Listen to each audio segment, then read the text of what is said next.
के एक ऐसे ही शुद्ध भक्त की कथा सुनते हैं जिनके साथ भगवान श्री जगन्नाथ जी का आदान प्रदान अद्वितीय रहा है। जगन्नाथपुरी से 2 किलोमीटर दूर बलिग्राम नाम का एक गांव था, जहां दासिया बौरी नाम का एक व्यक्ति रहता था। उसका जन्म निम्न कुल में हुआ था और वह बुनकर था, जो कि कपड़े बुनकर अपने तथा अपने परिवार का निर्वाह करता था। उनकी आर्थिक स्थिति इतनी अच्छी नहीं थी, लेकिन दासिया बौरी में एक विशेषता ऐसी थी जिसने उन्हें निम्न कुल से भक्ति के सर्वोच्च पद पर स्थापित कर दिया। उत्सवों के समय में दासिया अपने गांव के ब्राह्मणों के घर जाया करते थे। वहां भगवान की कथा और कीर्तन सुनते थे। शुरुआत में वे अत्यंत अज्ञानी थे और वे पाप और पुण्य में कोई भेद नहीं जानते थे, लेकिन धीरे धीरे ब्राह्मणों के संग में रहते हुए, भगवान की कथा और कीर्तन का श्रवण करते हुए उनके जीवन में अद्भुत परिवर्तन आया। एक समय ऐसा आया जब उन्होंने गुरु स्वीकार किए, कंठी माला धारण की, तिलक लगाने लगे और भगवान के पवित्र नाम का जाप करने लगे।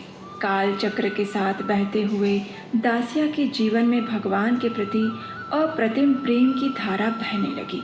वे सदैव सोचते और भगवान से प्रार्थना करते, हे प्रभु, दैव ने मुझे निम्न कुल में जन्म दिया है, तो किस प्रकार मैं इस शरीर में रहते हुए आपकी शुद्ध भक्ति प्राप्त कर पाऊंगा। इस प्रकार जीवन यापन करते हुए एक बार रथ यात्रा का समय आया।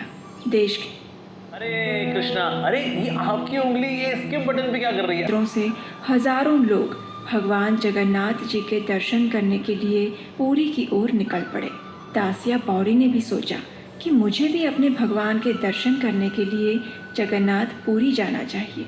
ये सोचकर वे तो अपने गांव के अन्य लोगों के साथ निकल पड़े श्री क्षेत्र जगन्नाथपुरी के लिए।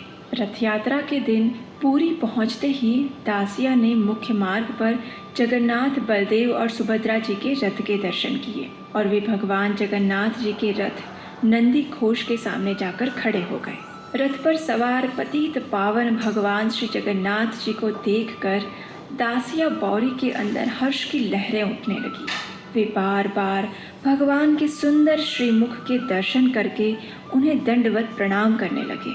उनके हर्ष और प्रसन्नता की कोई सीमा न रही। उनकी आंखों से हर्ष के अश्रु प्रवाहित होने लगे और उन्होंने इस प्रकार प्रार्थना की, पतित पावन हेतु तव अवतार, मौसम पतिता प्रभु न पाइबे यार। हे मेरे प्रभु जगन्नाथ, मैं इस विश्व में सबसे अधम जीव हूँ। कृपया मेरा तिरस्कार ना करें, मुझ पर दया करें और मेरे हृदय में दिव्य ज्ञान का प्रकाश प्रज्वलित करें। आप तो पतित पावन के नाम से जाने जाते हैं। हे भगवान, मेरा उद्धार करें। इस प्रकार वे भगवान जगन्नाथ जी को अपनी गदगद वाणी से प्रार्थना करके अनेक बार उन्हें दंडवत प्रणाम करके वापस अपने गांव आ गए। घर आने के बाद उनकी पत्नी ने उन्हें भोजन ग्रहण करने के लिए बुलाया।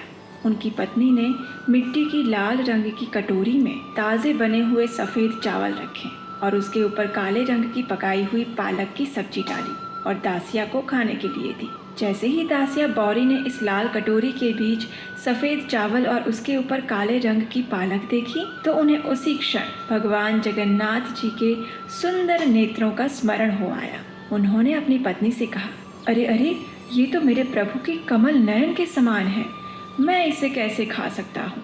ये बोलकर उनके शरीर में कंपन होने लगा, उनकी आंखों से अश्रु प्रवाहित होने लगे और वे दिव्य भाव के लक्षण प्रकट करते हुए नृत्य करने लगे। जब उनकी पत्नी ने ये देखा तो वे घबरा गई। उन्होंने अपने गांव के कुछ वरिष्ठ लोगों को बुलाया और स्थिति के विषय में पूछा। गांव वालों ने आकर दासिया से पूछा, अरे दासिया, तुम इस प्रकार उछल क्यों रहे हो और ये भोजन क्यों नहीं खा रहे हो? तो दासिया ने उत्तर देते हुए कहा, ये भोजन बिल्कुल मेरे प्रभु के कमल नेत्र के समान दिख रहा है, मैं इसे कैसे खा सकता हूँ। ये बोलकर फिर से दासिया दिव्य भाव आवेश में आकर भगवान श्री जगन्नाथ जी का नाम पुकारते हुए नृत्य करने लगे। जब गांव वालों ने ये सुना तो दासिया की भगवान के प्रति भक्ति को देखकर वे आश्चर्यचकित हो गए। उन्होंने दासिया की पत्नी को कहा कि वो चावल और पालक को अलग करके दासिया को दे। जब उन्होंने ऐसा दिया तो दासिया ने प्रसन्नतापूर्वक उस प्रसाद को ग्रहण कर लिया। उसी दिन से दासिया के मन में भगवान के प्रति भक्ति की लहरें और गहरी होती गई। वे अत्यंत शांत, प्रसन्न और संतुष्ट हो गए। एक दिन रात्रि के समय दासिया भगवान श्री जगन्नाथ जी के चरण कमलों के ऊपर ध्यान केंद्रित करते हुए सोने जा रहे थे और उन्होंने भगवान से प्रार्थना की, हे परम दयालु भगवान, क्या आप मेरे पर कभी ऐसी कृपा करेंगे कि मैं आपके चतुर्भुज स्वरूप के दर्शन कर पाऊँ। जैसे ही उनके मन में ये भाव आया, उसी क्षण भगवान जगन्नाथ जी अपने मंदिर से बाहर निकल के दासिया के समक्ष प्रकट हो गए। दासिया ने मन भर कर भगवान जगन्नाथ जी के सुंदर स्वरूप के दर्शन किए और प्रार्थना करते हुए कहा, हे प्रभु, आपके जिस स्वरूप के मैंने रथ पर दर्शन किए थे, वही आप मेरे सामने साक्षात दर्शन दे रहे हैं। स्वयं ब्रह्मा और देवी देवता भी सदैव आपके चरण कमल पर ध्यान धरते हैं, लेकिन आपके दर्शन प्राप्त नहीं कर पाते। लेकिन मैं एक निम्न कुल में जन्मा अज्ञानी हूँ, फिर भी आप मेरी कुटिया में पधारे हैं। आप सच में परम कृपालु हैं प्रभु। दासिया की प्रार्थना सुनकर पीत वस्त्र धारण किए हुए भगवान ने कहा, हे दासिया, ध्यान पूर्वक सुनो। जो कोई भी व्यक्ति मेरी प्रेम और श्रद्धा पूर्वक भक्ति करता है, उसके प्रति मैं आकर्षित होता हूँ। तुम्हारी भक्ति ही मेरे लिए सर्वस्व है। मैं तुमसे अत्यंत प्रसन्न हूँ। मांगो, तुम्हें जो भी वर चाहिए मुझसे मांग सकते हो। भगवान की दिव्य वाणी सुनकर गदगद वाणी में दासिया ने कहा, हे प्रभु, मुझे ये वरदान दीजिए कि मैं सदैव आपका स्मरण कर सकूं।